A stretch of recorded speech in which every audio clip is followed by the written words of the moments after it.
I guess if he becomes the choice of President-elect Trump, we'll have to look at it. I'm a glass half full kind of Yes. person. But I have to tell you, I have concerns.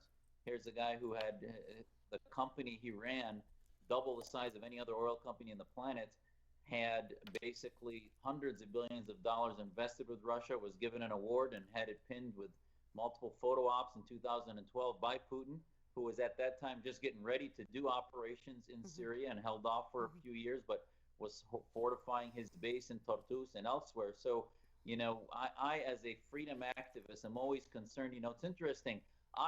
Many of the Muslims that I don't work with because they cozy up to dictators and Islamists and Yes. others. And yet we're looking at having a Secretary of State that was cozied up to Putin for many years. Now, that might be an opportunity.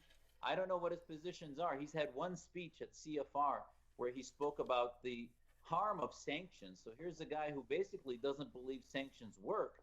And yet many of us have been talking about the impact and the need for sanctions against Russia, against the Assad regime, and others who still can even have some loose room on sanctions. And on the other hand, we already know President-elect Trump's position on Iran. Are we going to fortify and re-put sanctions in Iran, which we're seeing now Yes. as the Boeing contracts being locked Yes. in, and people are asking, where's Trump going to be on that? I hope Tillerson starts to step away from the corporate sort of kleptocratic environment and into a more firm diplomatic environment that sets red lines that mean something against some of the most evil actors on the planet, which include Putin, Assad, and others. We have so much respect for you, Dr. Jasser. And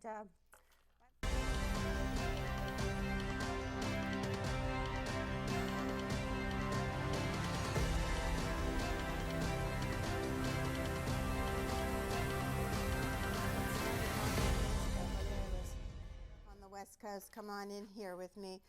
But we thank you very much. Please continue fighting the fight with me on social media. We are the voice of reason, of truth, accuracy, and the American way. Thank you so much for being here. Would President Obama pardon Hillary Clinton and those around her staff, could be both the email and it can be anything from the foundation. A lot of debate on social media as to, can you pardon someone who hasn't been convicted or even prosecuted of a crime? Yes, you can.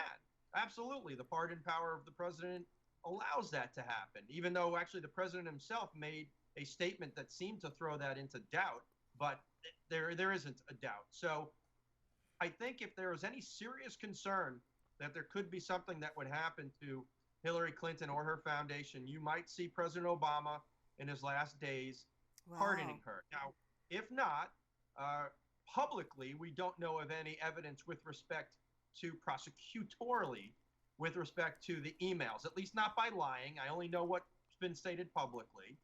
The foundation, we really don't know much about because that investigation really hasn't been made public and really hasn't seen much in the way of leaks. But I think if there is a real serious concern, I wouldn't surprise me whether Hillary Clinton wants it or not, that President Obama would pardon her. Wow. Well, let's wait. We got only, a couple of 30, 40 days or so. And my very last question for you is one that I think about a lot and get a lot of questions on. Edward Snowden, traitor or hero, and will he be pardoned, and by whom? Yeah, he will not be pardoned. Fortunately, not by anyone in the near future. When I teach my class at Johns Hopkins, a grad school class on intelligence, I start my class in the last 3 years. Is Snowden a hero, a criminal, a traitor, or a whistleblower? And it can be one or more of those. Those categories overlap. President Obama is definitely not going to pardon him, and certainly President Trump is not going to pardon him.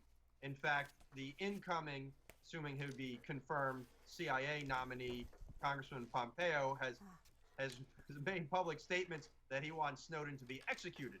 That's a little bit extreme. Oh, that's a little severe. With Snowden being prosecuted. What might be more interesting is whether or not Donald Trump's newfound friend and possibly our Secretary of State's friend, Vladimir Putin, turns over Edward Snowden to the United States for prosecution. So that will tell a lot in the next few months. Wow, I never thought of that one. Well, Mark Said, I've long wanted to have this conversation with you.